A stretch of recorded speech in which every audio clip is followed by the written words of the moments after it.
হ্যাঁ, অবশ্যই অবশ্যই থ্যাংক ইউ। কথা বললে হবে না,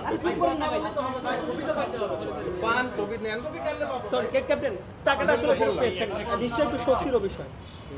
না, আলহামদুলিল্লাহ, দেখেন যে বিপিএলের সবাই পেমেন্ট পেয়েছে, অবশ্যই এটা ভালো লাগার বিষয়। আর অবশ্যই ক্রিকেট বোর্ডকে ধন্যবাদ দিতে চাই যারা বিপিএলটাকে আয়োজন করেছে। বিপিএল গভর্নিং কাউন্সিলে যারা ছিল, মিঠু ভাই অনেক হার্ডওয়ার্ক করেছে, দেখেছি যে উনি এই টাকাটার ব্যাপারে মানে প্রত্যেকটা টিমের সাথে কথা বলেছে এবং যেভাবে প্রসেস করা দরকার প্রত্যেকটা প্রসেস সম্পন্ন করেছে। এবং আমার কাছে যেটা মনে হচ্ছে প্রত্যেকটা টিমই টাকা পেয়েছে। আর আজকে আমরা সিলেটও পেলো টাকা এবং প্রত্যেকটা প্লেয়ার অনেক হ্যাপি আছে। আর এবার বিপিএলটা অনেক ভালো হয়েছে। মিরাজ, সামনে তো পাকিস্তান সিরিজ, তার আগে ওয়ানডে বিসিএল আপনারা খেলে আসলেন। ওভারঅল যদি চিন্তা করেন, বাংলাদেশ সাম্প্রতিক সময় ওয়ানডেটা একটা লম্বা বিরতি দিয়ে খেলছে এবং সাম্প্রতিক সময় যে পারফরমেন্সটা সবশেষ ওয়েস্ট ইন্ডিজের বিপক্ষে আমরা হয়তো বা জিতেছি, বাট ওভারঅল যদি চিন্তা করেন অ্যাজ এ ক্যাপ্টেন হয়তো বা আপনিও খুব বেশি হ্যাপি হতে পারবেন না।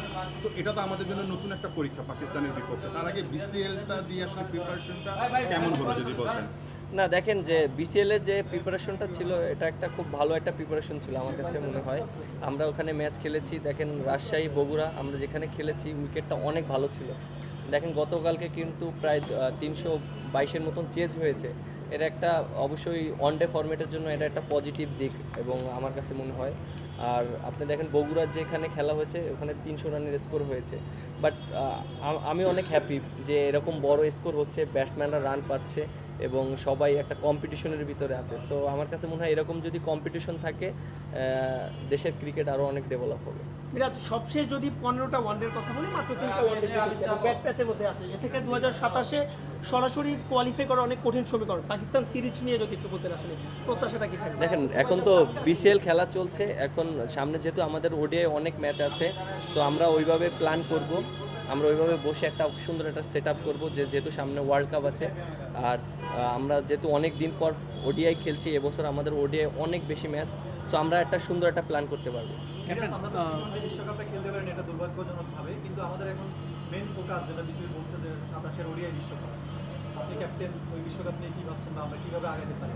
দেখেন মাত্র তো স্টার্ট হলো, আর যেহেতু বিসিএল দিয়ে শুরু হয়েছে, আমার কাছে মনে হয় যে সামনে আমাদের যে সিরিজগুলো আছে আমরা বসবো, আমরা বসে একটা সুন্দর একটা প্ল্যান করব যে আমাদের সিরিজগুলো আমরা কিভাবে ভালো খেলতে পারি এবং আমাদের সিরিজগুলো কিভাবে উইন হতে পারে।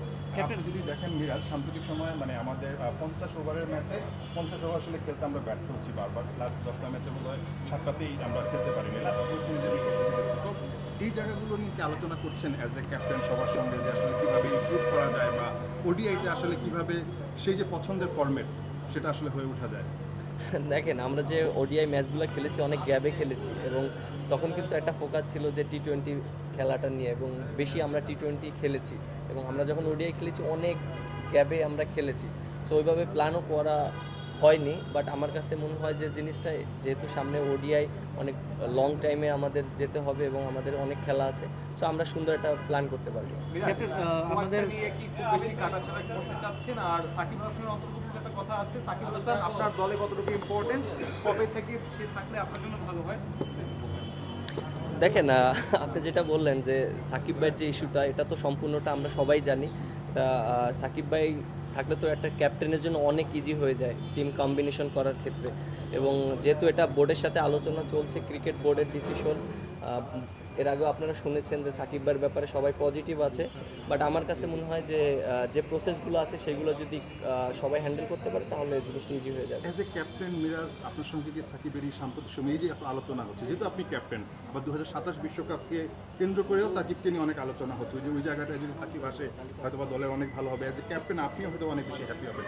সো সাকিবের সঙ্গে আপনি আসলে কথা বলছেন কিনা টুকটাক কোনো কিছু বিষয়? সাকিব ভাইয়ের সাথে সবসময় আমার কথা হয়, খেলার বিষয় হয়, আমরা যখন ভালো খেলি আমাদেরকে অ্যাপ্রিসিয়েট করে এবং ক্রিকেটের বিষয়ে অনেক কথা হয়। আসার বিষয়ে আসলে কি কথা হচ্ছে?